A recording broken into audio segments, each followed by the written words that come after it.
c'est déjà le premier épisode de Kesamora. Venez avec moi, je vous emmène à Rabat, capitale du Maroc, pour découvrir notre première invitée, Zineb. Mieux connue sous le nom de Zay Beauty, Zineb est une créatrice de contenu, influenceuse, animatrice radio, journaliste.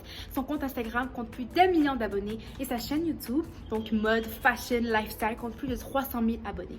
Elle a réussi à changer l'image du Maroc et montrer que les Marocains n'ont rien à envier au reste du monde en termes de création de contenu et d'influence et de journalisme. Alors venez avec moi pour découvrir son merveilleux monde à la station de You Radio.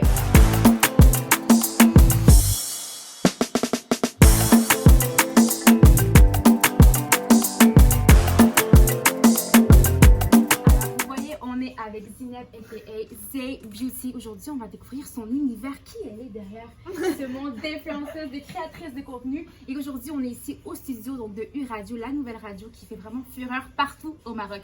Bonjour Zineb. Ça fait plaisir de te voir. Depuis le temps qu'on se parle sur Insta. Enfin. En tout cas, je tiens à te remercier.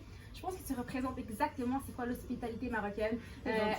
Malgré sa plateforme, Zineb, elle est très accueillante, elle est très gentille, elle est très approchable. Donc je te remercie pour ça, donc, la petite gentille que tu es. Alors Zineb, comment ça va? Comment tu as vécu le confinement? Comment tu vis cette nouvelle expérience? Ah, le confinement, moi j'ai appris à cuisiner. Oh, c'est la seule chose que j'ai faite pendant le confinement, cuisiner et manger à la maison. Du coup, j'ai perdu du poids, contrairement aux gens qui ont gagné beaucoup de poids. Ah, je te jure, moi j'ai perdu du poids parce que j'avais l'habitude de tout le temps manger à l'extérieur, donc tu manges forcément des conneries, on est d'accord. Donc là, je mangeais chez moi, donc c'était plus healthy, je savais ce que je cuisinais, etc. Et donc moi, j'ai perdu du poids pendant le confinement. Tu t'es mis également en sport, tu as de toute façon, des nouvelles... Je faisais le sport même avant. Mais même pendant le confinement, j'ai fait le sport à la maison. C'est pas aussi jouissif qu'à la salle, on est d'accord. Mais c'était sympa quand même. Et on parle de sport, je voulais parler ça un peu plus tard, mais vu que tu en parles, c'est fou parce que ce que j'aime de toi, c'est que tu démontres un petit peu la personne qui touche à tout, la passionnée. On te voit sur Instagram, alors au-delà de la création de contenu, au-delà des vidéos make-up, beauty, tu parles beaucoup de sport, tu fais beaucoup de danse, donc on te suit. Moi aussi, je fais de l'afro quand je regarde tes vidéos. Et donc, voilà, c'est ça que je veux parler avec toi aujourd'hui. C'est cette passion qui t'anime, qui fait en sorte que tu es Zineb, cette femme qui fait un peu de tout, qui touche à tout. Alors, comment ça a commencé, Zineb? Qui est Zineb derrière des Beauty? Comment ça a commencé? Ça a commencé en 2015. J'avais commencé par créer une chaîne YouTube. Donc c'était bien avant Instagram, Facebook et compagnie. Donc j'ai créé ma chaîne YouTube. Old school. Voilà, exactement. Tout simplement pour partager les petites astuces que j'avais avec les Marocaines qui me regardaient en fait. À l'époque, il n'y avait pas les Marocaines qui montraient leur visage pour parler des produits, pour donner des conseils, etc. Donc on voyait que cette partie-là. Et elles étaient en train de montrer. Ouais, c'était un peu chômage. C'était les gens n'osaient vraiment pas se montrer sur les réseaux sociaux, sur YouTube, contrairement à aujourd'hui. Donc elles n'osaient pas spécialement. Donc du coup, elles te parlaient des produits sans que tu puisses voir leur visage, sans qu'elles puissent les essayer. Tu bénéficiais pas autant parce que tu n'avais pas l'expérience visuelle. Exactement. Alors qu'est-ce qu'on faisait? On regardait plus les youtubeuses françaises, américaines, australiennes, etc. Et du coup, moi, je me dis que quand même, quand on les regardait, ce qu'elles font, bien sûr, c'est extraordinaire, mais elles ne nous ressemblent pas spécialement physiquement, tu vois. Donc voilà, donc du coup, moi, je voulais présenter une fille qui ressemble forcément aux Marocaines, vu que je suis marocaine, et qui va leur donner des petits conseils, des petites astuces, etc. Et c'est comme ça que ma chaîne a démarré. Et pourquoi aussi je voulais parler avec toi, Zineb, c'est que le point que tu as abordé est très important, c'est que tu nous représentes en tant que femme marocaine, et c'est tellement important dans un monde qui devient de plus en plus mondialisé, où on suit vraiment tout ce que l'Amérique fait, c'est très... Voilà, l'américanisation, si on peut dire. Donc, avoir cette femme qui nous représente, qui touche à tout, comme tu sais, je parlais de sport, je parlais de création de contenu. Tu as parlé même, par exemple, quand la Palestine, la cause palestinienne. Je trouve que c'est important, on a besoin de femmes qui nous ressemblent. Donc, ça m'amène à la prochaine question. Qu'est-ce que tu penses de la place de la femme dans le monde du divertissement, notamment ici au Maroc et dans les pays maghrébins en général? Alors, je trouve qu'il y a quand même un petit manque. Ah oui. Moi, il y en a de plus en plus, fort heureusement. Mais par exemple, là pour te donner juste un exemple concret, je suis la seule animatrice de morning au Maroc. Femme.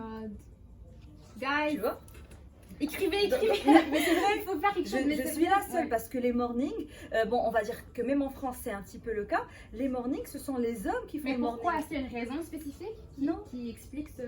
Généralement, ils te disent en radio que la femme pourrait obliger les auditeurs à changer de chaîne parce que sa voix peut être dérangeante, etc. Mais moi, je trouve qu'on est tellement loin de tout ça et que c'est pas vrai et que la femme fait partie de la société. Et la femme, c'est tout simplement déjà la mère déjà.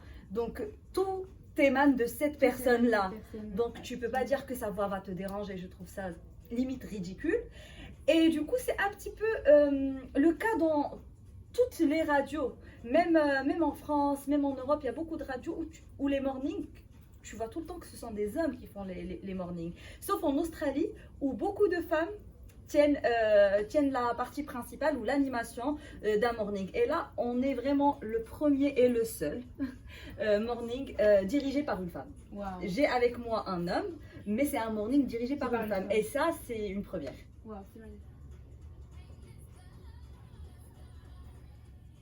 Alors Zineb, on est à You Radio, la nouvelle radio urbaine au Maroc qui fait fureur partout. Et moi je te dis, je t'écoute à chaque matin.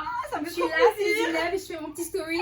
Ah, je suis contente, je suis Et contente. c'est cool. Qu'est-ce que ça te fait déjà avant de parler un peu de la radio, de voir autant de gens qui te suivent, qui te disent waouh, on aime ça, qui t'envoient leurs vidéos dans leur voiture. Ça fait etc. vraiment chaud au cœur, c'est tout ce que je peux dire. Je les remercierai jamais assez pour leur soutien, pour they're very supportive et ça me fait trop plaisir parce que je m'attendais pas à autant d'encouragement, ouais, et de réactivité et d'amour aussi. Donc ça me fait énormément plaisir et je peux le dire, j'ai la meilleure communauté au monde parce que c'est une communauté bienveillante, gentille. C'est pas une communauté méchante, elle te veut que du bien. Et ça, c'est difficile à avoir, je trouve, sur les réseaux sociaux actuellement où il y a beaucoup de négativité.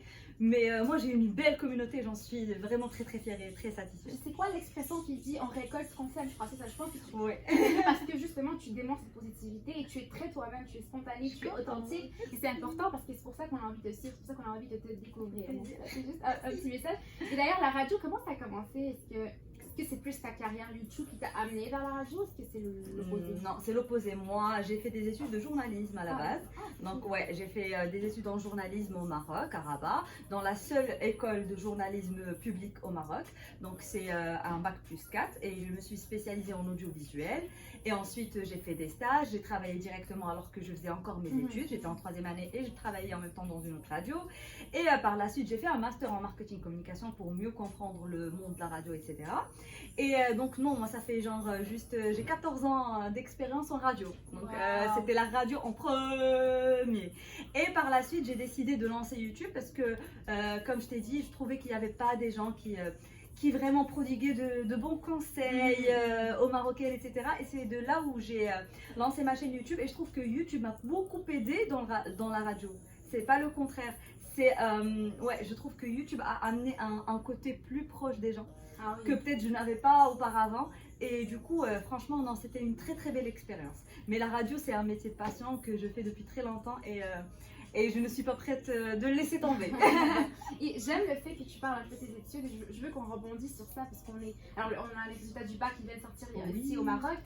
Donc, à la fois, il y a un encouragement vers les études, mais en même temps, il y a un décrochage scolaire important. Je pense également au Québec, salut à tous les Québécois, il y a un décrochage important au Québec, par exemple. Donc, qu'est-ce que tu dis par rapport à ça? Est-ce qu'on a une tendance que tout le monde veut un peu devenir influenceur sans. Malheureusement. Tu vois, alors que toi, tu as tes études, donc tu sais de quoi tu parles. Oui, mais les gens, on va dire qu'ils ne voient que le revers du médaille, ils ne voient pas vraiment le. Ils voient, ah, tu peux voyager parce que tu es influenceur, etc. Mais non, c'est pas ça le but. Déjà, ça va peut-être durer quoi? 1 an, 2 ans, 3 ans, 4 ans, 5 ans, 6 ans. Tu vas pas faire ta vie avec 6 années d'influence. Et même pour être un influenceur, pour moi, qui marche, tu dois en avoir dans la tête. Et du coup, l'un des meilleurs moyens de le faire, c'est de faire des études, de bouquiner, de lire, etc. Et on a tendance à perdre ce côté-là pour aller vers la facilité. On voit très bien que, par exemple, les téléréalités marchent très bien. Et que, voilà, c'est quand même la culture du well ou du nada.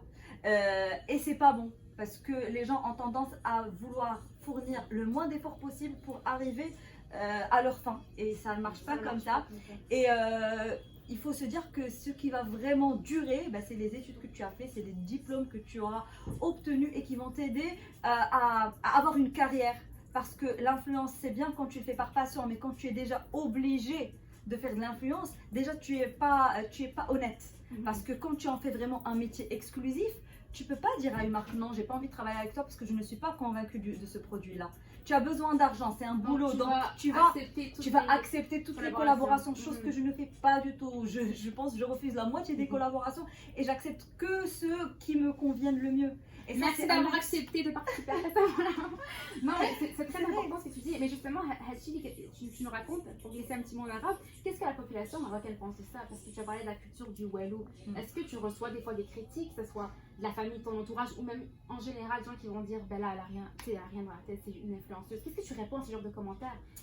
Est-ce qu'on a encore ça au Maroc? Oui, ouais. oui, parce que je peux les comprendre, parce que bon, il y a des influenceurs qui sont bien, qui font du contenu, qui créent du contenu, ce sont des content creators, et on a d'autres qui viennent créer un buzz à travers des insultes ou des fights, des futilités entre eux, et qui se font beaucoup d'argent. Et qui parlent de combien ils gagnent à travers ce bad buzz qu'ils ont fait. Et donc les gens se disent, bah finalement, il me suffit de t'insulter, de faire du buzz, et je vais gagner de l'argent tranquille. C'est la route de la facilité, sans doute. Voilà, exactement. Et là, forcément, quand tu vois ce genre de personnes, tu te dis, ils ont rien dans la tête. Donc forcément, les gens mettent un petit peu tout le monde dans le même sac. Ou même, il y a certains influenceurs qui ne sont pas super honnêtes. Aujourd'hui, elle va te vanter le mérite de ce casque et demain elle va te dire non, c'est ce casque qui est meilleur. Tu peux le faire pour certaines choses. Pour par exemple des habits, je veux bien, je peux aimer à la fois telle marque et telle marque. Mais par exemple, quand on va parler voiture, je peux pas aimer cette voiture aujourd'hui et aimer l'autre demain. Il va falloir avoir une certaine cohérence dans ton discours et dans ce que tu montres sur tes réseaux sociaux. Et malheureusement, il y en a beaucoup qui n'ont pas cette cohérence-là. J'imagine que dans le monde de la beauté, c'est encore plus accru ce genre de commentaires-là parce qu'on se dit, ouais, la beauté, c'est rien, tout le monde. Tu vois, alors que non. Et je trouve que c'est bien que tu parles de ton expérience. Et merci d'avoir accepté l'invitation pour montrer à tous les jeunes, surtout les jeunes femmes marocaines, mais également du monde qui veulent se lancer dans ce monde-là, que on doit avoir un bagage en arrière, ça t'aide même côté business, j'imagine. Ça se voit, je ne sais pas, quand tu regardes des stories d'une personne qui est instruite, je ne parle même pas de diplôme, qui est instruite, qui en a dans la tête, parce que tu peux avoir fait toutes les études du monde et ne pas être instruit, etc. Quand tu vois une personne instruite, qui a de la... Tu sens qu'il y a un vécu derrière et qu'elle est cultivée. Tu vois une différence quand elle parle et quand une autre parle. Ça se voit. C'est sûr. Et donc du coup, quel genre même d'influenceur as-tu envie d'être? Est-ce que tu as envie d'être parmi ceux à qui on répète un script ou ceux qui développent un contenu? Qui vient aussi à la fois du côté instruit, mais ça vient aussi de leur authenticité. Bien sûr. Et ça vient aussi de la lecture. Les gens ont tendance à oublier de lire des livres, de regarder des documentaires, de regarder les infos. Les gens ne font plus ça. Ils sont autant sur leur smartphone à voir qui a voyagé où. Ça ne va pas t'aider. Franchement, déjà travaille, instruis-toi et voyage. T'as pas besoin de regarder les autres faire tout le temps. Oui. Et enfin, un message pour les jeunes, parce que ce projet-là vise vraiment à inspirer les jeunes marocains et les jeunes du monde entier à s'investir dans leur passion, à découvrir qui ils sont, trouver leur voie pour avoir des exemples de réussite comme toi, Zineb. Un message pour les jeunes vraiment qui nous regardent aujourd'hui. Un message pour les jeunes, je vous dirais, va falloir bien travailler. Ne croyez pas tout ce que vous voyez sur Instagram. La vie n'est pas faite de paillettes, elle n'est pas facile, faite de voyages, de sacs de luxe et de chaussures de luxe. La vie, ce sont des valeurs que vous avez, c'est la famille, c'est la santé. Prenez-en soin et travaillez au maximum pour arriver à vos fins. C'est tout ce que je peux vous conseiller, vraiment. Quel beau message. Sur ce, on va conclure. Merci beaucoup, Zineb. Merci à toi. On te souhaite une très belle continuation et nous, on continue à te suivre. Go follow Zay Beauty pour voir son univers et voir qu'est-ce qu'elle va nous faire. Merci, ma belle.